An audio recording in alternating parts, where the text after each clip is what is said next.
잘 지내셨죠? 이번 한 주간은 제가 태어나고 정치적으로 숨가쁘게 지나간 두 번째인 것 같아요. 첫 번째는 제가 태어나서 첫 번째는 박정희 대통령 서거하셨을 때, 이번 주는 그 딸의 행위 때문에 온 나라가 시끌시끌하죠. 정말 우리가 이때 기도하지 않으면 안 된다라는 생각을 참 많이 하게 됩니다.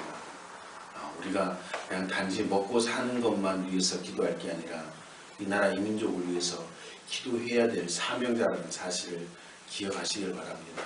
그리고 여러분들 시간 있는 대로 이 나라 이 민족을 위해서 또 정치 지도자들을 위해서, 특별히 기독교인 크리스찬 정치 지도자들을 위해서 여러분들 최선을 다해 기도하시길 바랍니다. 그래서 속히 이 혼란이 정리되고 다시 일어설 수 있는 대한민국, 그래서 세계에서 선교를 감당하는 정말 어마어마한 국가로 성장할 수 있도록 우리 함께 힘을 모아 기도하시기를 주님의 이름으로 축원합니다. 참 요즘 어렵다고 하죠. 며칠 전에는 뉴스에 이런 뉴스가 나오더라고요. 도시 한가운데 건축을 하다가 건축주가 부도를 맞아서 건축이 중단된 흉물스러운 건축물이 돼서 나오더라고요. 사실 그 건축주가 건축할 때는 그 건축물에 대한 정말 큰 꿈이 있었을 겁니다. 머릿속에는 좋은 생각들, 이 건물이 이렇게 아름답게 지어질 것이다 라고 생각을 했는데, 뭐 여러 가지 이유가 있겠지만 중단되어서 더 이상 진행되지 못했던 그 건물들은 도시의 흉물이 되었다라는 그런 뉴스를 보면서 참 많은 걸 생각하게 되었습니다. 일을 시작할 때는 아름다운 미래를 꿈꾸죠. 이 건축물, 이 건물을 지어서 아름답게 짓고 또 어떻게 사용해서 내가 어떻게 수익을 내야지, 그런 많은 생각들, 좋은 생각들을 가지고 아름다운 미래를 꿈꾸지만 일이 완전히 맞춰지기 전에 멈추어 버리니까 가장 흉한 상태가 되었다라고 하는 것이죠. 저는 이 뉴스를 들으면서 그런 생각을 합니다. 우리 인생도 그렇지 않을까. 우리가 여러분들 1년을 시작하면서 2016년을 시작하면서 여러분들 어떤 마음으로 시작했어요? 올해는 잘 살아봐야지. 올해 마칠 때는 내가 뭔가 소득이 있는, 뭔가 남는 것이 있는 한 해가 되어야지, 그런 생각을 하고 여러 가지 일들을 시도하셨을 겁니다. 근데 여러분들 지금 어떻습니까? 계속 진행되어지고 있어요. 꿈을 갖고 용기를 갖고 일을 시작했는데 여러 가지 어려운 일에 봉착했을 때 그것을 이기지 못하고 멈추게 되면 정말 흉한 인생이 되지 않을까, 그런 생각을 하게 됩니다. 여러분들 아직 2016년도 안 끝났습니다. 2달이 남았습니다. 마무리 잘 하시는 여러분들 되시기를 바랍니다. 여러분들이 꿈꾼 완전한 2016년도가 아니더라도 정말 마지막까지 최선을 다해서 흉물스러운 결과를 남기지 않는 한 해가 되어지기를 주님의 이름으로 축원합니다. 교회도 그렇더라고요. 요즘요, 경제가 어렵다 보니까 교회를 건축하다가 어려움을 당한 교회들, 또 건축은 다 되었지만 빚을 감당하지 못해서 이단에게 교회가 팔려나가는 그런 건축물들이 팔려나가는 그런 경우들도 우리 교계 신문들을 통해서 접하게 됩니다. 처음에 교회 건축 같은 걸 할 때 얼마나 큰 꿈을 가지고 시작하겠습니까? 근데 중간에 멈추게 되고 마지막까지 했지만 결과가 좋지 못할 때 우리는 안타까움을 가질 수밖에 없다라고 하는 것이죠. 뿐만 아니라 신앙도 그렇습니다. 교회의 많은 일꾼들이 주의 일을 열심히 시작하였다가 중간에 멈추어서는 경우들을 많이 보게 됩니다. 나름대로 여러 가지 이유를 대지요. 자기 환경의 이야기도 하고, 때로는 남을 탓하기도 하고, 혹은 교회 문제, 특별히 목사가 마음에 안 든다, 그런 이야기를 하는데 이런 이야기를 하면서 제가 가슴이 떨립니다. 혹시 대금기 목사 때문에 신앙생활 못하겠다 하는 성도들이 생기려는가 몰라서. 하지만 그 이유가 어떤 것이든지 하나님은 하나님의 사람들이 믿음으로 시작했다가 불신앙으로 멈추는 것을 기뻐하지 않는다라고 하는 것입니다. 오늘 본문에 나오는 예루살렘 성벽을 건축하는 일도 마찬가지로 많은 이스라엘 백성들이 이제 이스라엘 예루살렘으로 돌아와서 이 옛날의 영광을 기억하고 돌아왔는데 너무나 황폐한 도시가 되었습니다. 그래서 가장 먼저 돌아와서 했던 것이 성벽의 재건이었습니다. 그런데 그 성벽을 재건하는데 어려움에 직면하게 되었죠. 그 일이 너무 급하고 귀한 일이긴 하지만 끝까지 이루기에는 막혀있는 것들이 너무 많았습니다. 특별히 주변 세력들에 의해서 너무나 간섭을 많이 받고 있었다라고 하는 것이죠.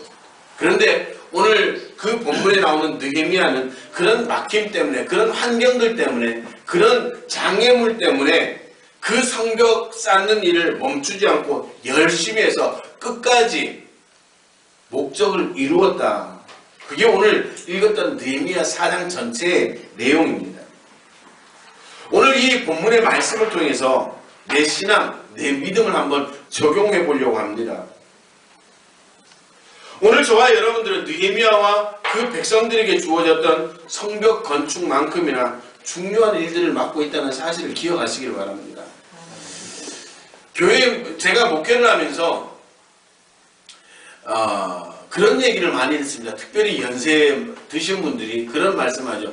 아유, 저는 교회에 별로 하는 일도 없고요. 그런 얘기를 많이 해요. 여러분들, 교회에서요 가장 중요한 일이 뭡니까? 예배 참석하는 겁니다. 할렐루야. 오늘 여러분들도 교회 와서 별로 하는 일이 없는데요? 아니요. 여러분들 오늘 이 자리에 나와서 예배 드리는 것이 가장 큰 사명이고 가장 큰 일이라는 사실을 기억하시길 바랍니다. 여러분들 예배의 자리를 지키지 못하고 다른 잡다한 일에, 다른 교회 일에 신경을 쓴다면 그건 건강하지 못한 겁니다. 가장 중요한 것, 가장 시급한 일에 우리가 제일 먼저 해야 되는데 우리는 다른 것에 관심이 많다라고 하는 것이죠. 그리고 여러분들은 여러분들의 삶의 현장에서 또 여러분들의 가정에서 여러분들이 생각하는 것 이상의 중요한 일들을 맡고 있다는 사실 또한 믿으시길 바랍니다. 오늘 여러분들이 이 자리에 오신 것 여러분들의 의지도 분명히 있었을 겁니다. 그러나 그 이전에 하나님이 여러분들을 이 교회 공동체에 필요하셔서 불렀다는 사실을 믿으시길 바랍니다. 아멘. 여러분들의 의지도 있었겠죠. 그러나 더 중요한 것은 하나님이 이 행복한 교회에 여러분들이 필요하셨기 때문에 이 자리에 불러주셨고 오늘 함께 예배하게 하셨다는 사실을 믿으시길 바랍니다. 이게 바로 사명이죠. 그 사명에는 높고 낮음이 없습니다. 가장 중요한 게 뭐라고요? 예배하는 겁니다.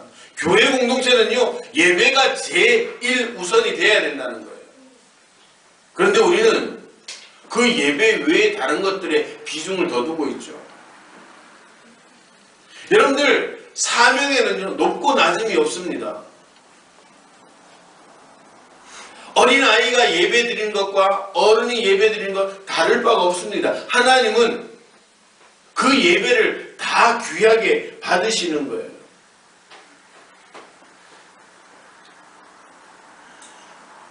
교회 안에서 중직을 맡는다고 그게 사명이 큰 게 아니라는 거예요. 그게 하나님 앞에 더 주목받는 게 아닙니다.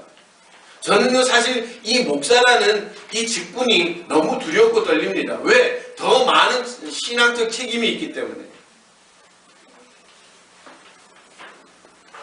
제가 전에 목회하던 곳에서 그런 이야기를 했습니다. 한 남자 성도가 그래도 나름 열심히 해요. 그래서 저는 연말이 되면 꼭 부릅니다. 불러서 올해 어떻게 집사 직분을 받으시겠습니까? 제가 먼저 물어요. 하세요도 아니에요. 받으시겠습니까?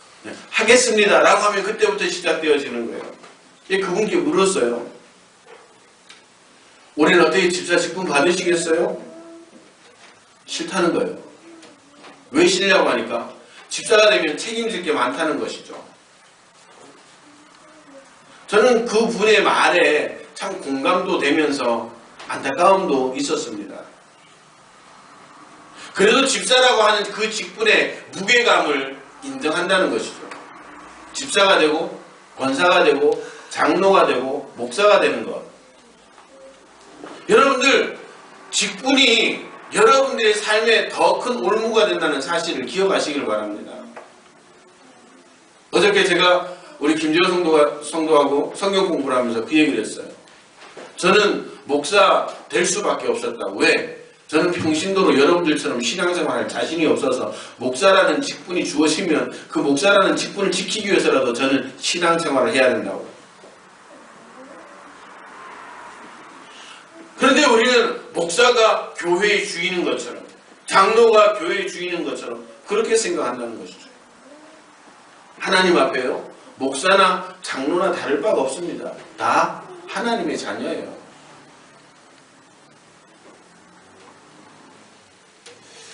중요한 것은 부름을 받았다는 사실이 아니라 그 일을 잘 감당해야 된다는 것이죠. 목사로 부름받은 것 중요하죠? 그러나 더 중요한 것은 그 목사의 사명을 잘 감당하는 겁니다. 여러분들 성도로 부름받은 거요? 중요하죠? 더 중요한 건 뭐예요? 성도답게 여러분들 살아가는 게 더 중요하다는 거예요. 그래서 우리의 고민은 뭐야 되냐? 내가 어떻게 집사가 되고 권사가 되고 장로가 되고 목사가 되냐? 그것이 아니라 내가 어떻게 살아야 되느냐? 이 고민이 정말 그리스도인들의 고민이 되어야 된다고 하는 것입니다. 오늘 본문 4장을 전체를 읽어보면 그런 이야기가 나옵니다. 일을 시작하기 전에 우리 앞에 있는 장애물을 치워야 된다. 오늘 여기 흙더미라고 이야기를 하는데요. 해야 할 일이 아무리 바빠도 장애물을 제거하는 것이 우선이라는 것이죠. 공사하는 분들 보면요, 가장 먼저 하는 게 뭔지 아세요? 털을 닦는 겁니다. 제일 먼저 공간을 확보하는 거예요. 건축할 수 있는 공간을. 그리고 모든 자재들을 한 곳에 치우고 공간 확보를 많이 합니다. 아까운 시간 같으죠? 아니요. 그 공간 확보를 해놓지 못하면 나중에 건축을 할 수가 없게 된다고 하는 것이죠. 그 장애물로 인해서 공정의 차질을 빚게 된다는 겁니다. 이처럼 오늘 본문에 보면 4장을 읽어보면 이스라엘 백성들이 성벽을 쌓는데 꼭 필요한 돌을 구하기 위해서, 그리고 작업에 방해되는 것을 막기 위해서 먼저 흙무더기를 제거해야 했습니다. 흙무더기를 그대로 방치하면 처음에는 시간이 들지 않겠지만 나중엔 다른 일들을 크게 지장받게 될 것이고 끝내 그 무더기가 많아져서 치우기가 더 어렵게 된다고 하는 것이죠. 주의 일을 하려고 하는 사람들, 정말 신앙생활을 한번 잘 해보겠다고 생각하는 사람들 앞에 놓여진 그 흙무더기와 같은 그런 것들을 제거할 수 있는 장애물들을 제거할 수가 있어야 되는 겁니다. 처음에 볼 때는 별것 아닌 것 같은데 시간이 지나면서 그 흙무더기가 오히려 내 신앙생활에 방해가 되고 걸림돌이 될 수가 있다고 하는 것입니다. 오늘 이 시간 우리가 함께 말씀을 상고하면서 진짜 여러분들의 삶 속에 그런 방해가 될 만한 작은 무더기들을 발견하시고 먼저 제거할 수 있는 복된 시간이 되시기를 주님의 이름으로 축원합니다. 우리가 먼저 봐야 될 것은 뭐냐? 내적인 장애물이 있겠죠. 사역의 외적인 환경도 중요합니다. 사실 우리 교회 같은 경우는 외적인 환경은 좀 열악하죠. 그러나 중요한 것은요, 내적인 것이 먼저 선행되어야 된다고 하는 것입니다. 그런 내적인 장애물이 어떤 것이 있을까? 가장 먼저요, 시작에 대한 공포입니다. 우리말에 시작이 반이다라고 하는 말이 있죠. 이 말은 첫 시작, 첫 걸음을 내딛는 것이 얼마나 어렵고 중요한지 그것을 강조하는 말입니다. 여러분들 전도를 해봐서 알겠지만요, 전도를 받아서 교회 나올 때 그 마음이 생긴 사람이 제 발로 교회로 온다는 것을 참 어려운 일입니다. 그래서 새가족이 오면 새가족을 별도로 관리해야 되고, 또 그 사람들이 정말 신앙을 잘 정착할 수 있도록 끝까지 섬겨주는 게 중요합니다. 그래서 전도자들은 적극적인 섬김이 필요하다라고 하는 것이죠. 새롭게 시작한다는 것 결코 쉬운 일은 아닙니다. 사실대로 말한다면 두렵기까지 하죠. 경우에 따라서 기대도 됩니다. 가슴 설레기도 하지만 한편으로는 잘할 수 있을까? 잘 될까? 혹 잘못되지 않을까? 그런 두려움이 몰려오기도 합니다. 저는 이 시작에 대한 공포를 생각을 하면서 여호수아서에 있는 그 제사장들의 심정을 한번 생각해 보게 됩니다. 여호수아 3장에 보면요, 이제 이스라엘 백성들이 가나안 땅으로 들어가기 바로 직전에 요단강 앞에 섰습니다. 그 요단강은요, 그 시기가 가장 물이 불어나 있는 시기다라고 성경은 그렇게 증언을 합니다. 그런데 하나님이 그렇게 말합니다. 궤를 맨 제사장들이 먼저 강으로 들어가라. 그 말씀대로요, 그 궤를 맨 제사장들이 그 강물을 밟을 때 그 강이 갈라지게 되었습니다. 위에서 흘러내리던 물이 그치고 심히 멀리 가서 쌓였다. 그리고 흘러가는 물은 완전히 끊겼다라고 성경은 그렇게 말하고 있습니다. 제사장들은 온 백성들이 지나가기 전까지 그 강 중간에 서 있었습니다. 아마 그렇게 서 있는 자기 뒤쪽에는 넘실대는 그 물벽들을 보면서 때로는 두려운 마음이 들었을 겁니다. 오늘 우리가 이 제사장과 같은 심정을 갖지 않고는 아무것도 할 수 없다는 것이죠. 두렵죠. 힘들죠. 어렵죠.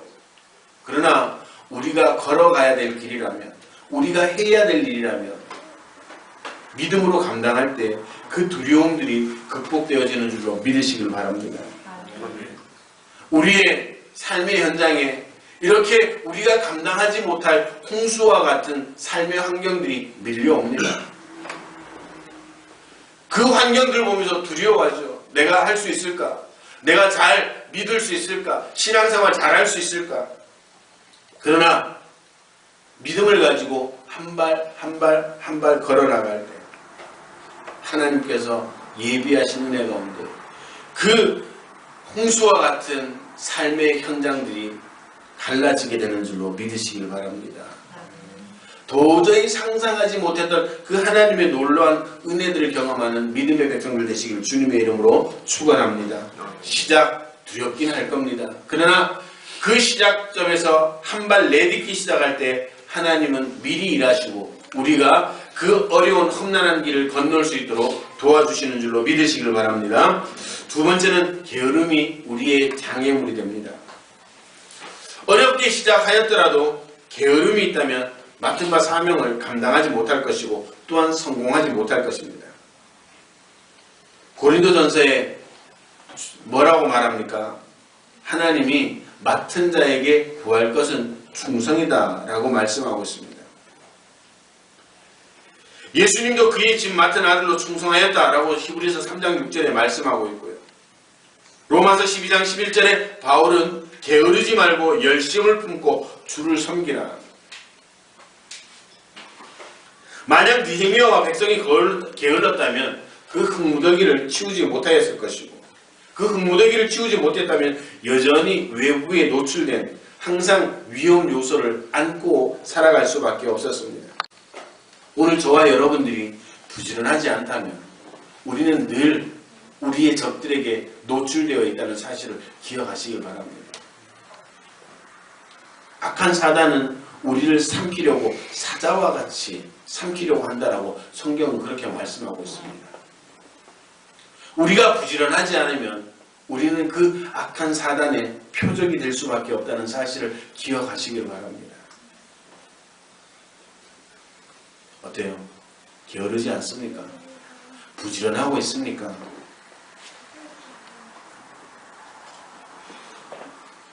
제가 늘 강조를 하죠. 그리스도인들은요, 2배로 바빠야 돼요. 일상생활과 더불어 신앙생활 한다는 거 결코 쉬운 일은 아니죠.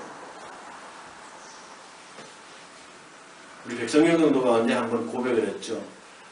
청년 때 아기를 업고 와서 반주하는 그 선배를 보면서 지금 아기를 키워보니까 존경스럽더라.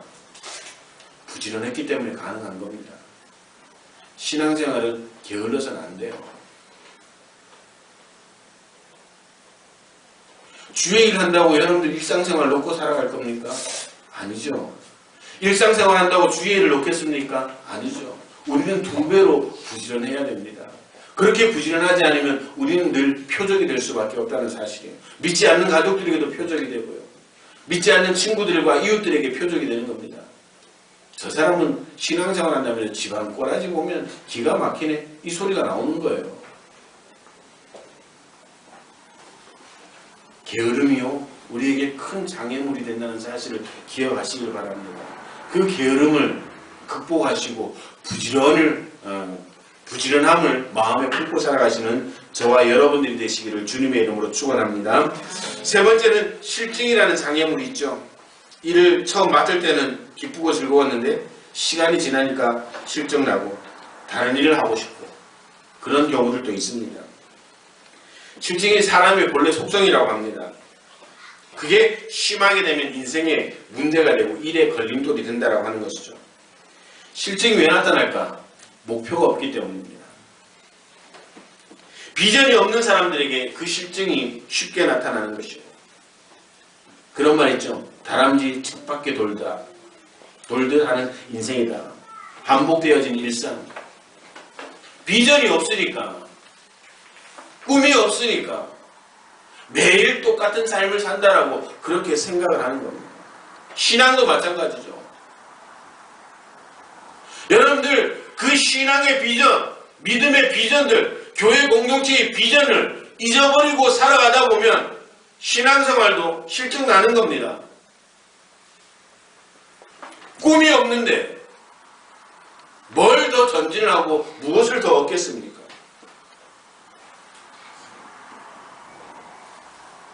여러분들 어떻습니까? 꿈이 있습니까? 비전이 있습니까?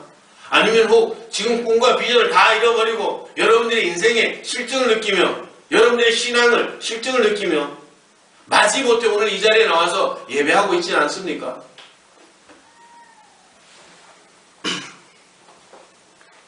꿈을 갖는 것, 비전을 갖는 것, 그 실증을 극복할 수 있는 방법이라는 사실을 기억하시길 바랍니다.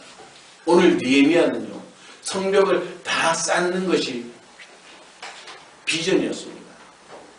그러니까 그것이 이루어질 때까지 최선을 다했고 마음을 들여서 일하였다라고 성경은 그렇게 증언을 하고 있습니다. 내가 왜 이렇게 무기력하지? 여러분들 꿈을 잃어버렸기 때문입니다. 내 신앙이 왜 이렇게 피곤하지? 여러분들 신앙의 목적을 잃어버렸기 때문입니다.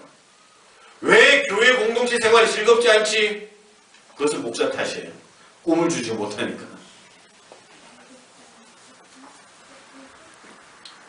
여러분들 실증이라는 장애물, 이것은 반드시 극복해야 된다는 사실을 기억하시길 바랍니다. 그것은 꿈과 비전으로 극복할 수 있습니다.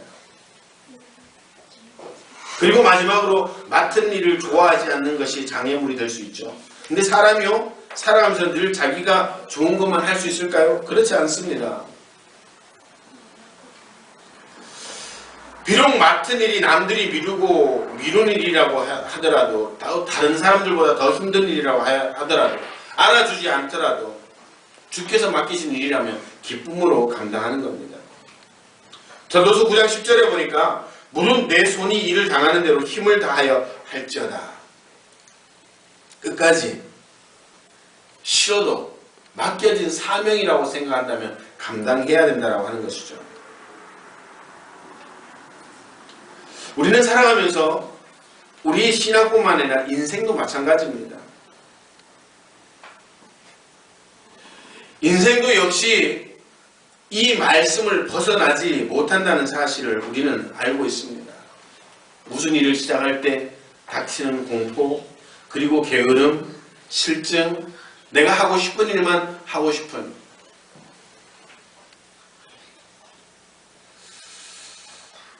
승아가 어릴 때 한 번 저한테 아주 혼난 적이 있어요. 제가 어릴 적에, 지금도 그렇지만 아이들 게임하는 것을 그렇게 좋아하지 않습니다. 한 번은 게임을 너무 열심히 해서 왜 그렇게 게임만 하냐, 넌 앞으로 커서 뭐가 되고 싶으냐, 그러니까 자기랑 같이 교회 다녔던 형아처럼 되고 싶다는 거예요. 그 형들은 뭐냐면 눈만 뜨면 게임하고 잘 때까지 게임하는 거예요. 그 형처럼 살고 싶다는 거예요. 제가 너무 화가 나서 얼마나 많이 혼내는지 몰라요. 자기가 좋아하는 일만 할 수 있는 사람은 극히 드뭅니다. 신앙도 마찬가지고 여러분들 이 공동체 생활도 마찬가지입니다. 어떻게 좋은 일만 하겠습니까? 때로는 남들이 미루어 놓은 일을 내가 맡기도 해야 될 것이고, 남들이 싫어하는 일을 내가 해야 될 때도 있을 겁니다. 우리는 그런 표현을 그렇게 하죠. 내가 총대를 맨다. 그렇게 총대를 매야 될 때도 있다는 사실을 기억하시기 바랍니다. 그때 우리가 기쁨으로 감당한다면 여러분들의 신앙은 분명 일취월장할 수 있다는 사실을 기억하시기를 바랍니다. 사랑하는 성도 여러분, 우리가 살아가면서 우리 인생에, 우리 신앙에 많은 장애물들이 있습니다. 가장 먼저 외적인 장애물들도 많겠죠. 그것을 환경이라고 이야기를 합니다. 그러나 그 환경은 우리의 내적인 마음이 어떠냐에 따라서 그 외적인 환경은 틀림없이 극복되어 줄 수 있습니다. 우리가 더 중요한 것은 내 내적인 그 장애물들, 방해물들을 제거하지 않으면 우리는 결코 하나님께 영광 돌릴 수 없고, 우리는 결코 신앙의 완주를 할 수 없다는 사실을 기억하시길 바랍니다. 오늘도 이 자리에 나오기까지 얼마나 많은 고민이 있었겠어요. 언제 가야 되지? 몇 시대에서 가야 되지? 가야 되나? 말아야 되나? 그렇게 생각하신 분들도 있을지도 몰라요. 그러나 잘 오셨습니다. 여러분들이 그 마음의 장애물들을 극복하셨다는 증거입니다. 이 자리에 있다는 것이. 오늘 우리가 함께 예배하며 찬양하며 하나님 앞에 나가는 가운데 그런 장애물들을 극복하고 나오신 여러분들에게 하나님께서 놀랍도록 은혜를 베풀어 주시는 줄로 믿으시길 바랍니다. 특별히 종교개혁주의를 맞이해서 그 종교개혁을 위해서 힘썼던 믿음의 선배들이 아마 이런 내적인 장애물들, 그런 이 방해물들을 다 제거했기 때문에 오늘 저와 여러분들이 이 자리에서 하나님을 예배할 수 있게 되었다는 사실을 기억하시길 바랍니다. 이제 더불어 우리가 그런 장애물들을 극복할 때 우리 믿음의 후세들에게 좋은 신앙의 유산을 남겨줄 수 있고 신앙의 환경들을 남겨줄 수 있다는 사실을 기억하시고, 이 한 주간에도 여러분들 마음속에 끊임없이 쌓이고 있는 그런 흙무더기와 같은 그 내적인 장애물들을 날마다 정리하고 퍼내고 부지런하여서 정말 하나님 앞에 영광 돌리고 여러분들의 신앙이 일취월장 성장할 수 있는 그런 귀한 은혜가 있게 되기를 주님의 이름으로 축원합니다. 교회에 소속되는 모든 성도들이 그런 장애물들을 극복하고 신앙으로 승리하고 믿음으로 승리할 수 있어서 하나님께 영광 돌리고 새롭게 올 수 있는 새 가족들에게 좋은 신앙의 본이 되어지는 복된 역사가 있게 되기를 주님의 이름으로 축원합니다. 기도하시겠습니다.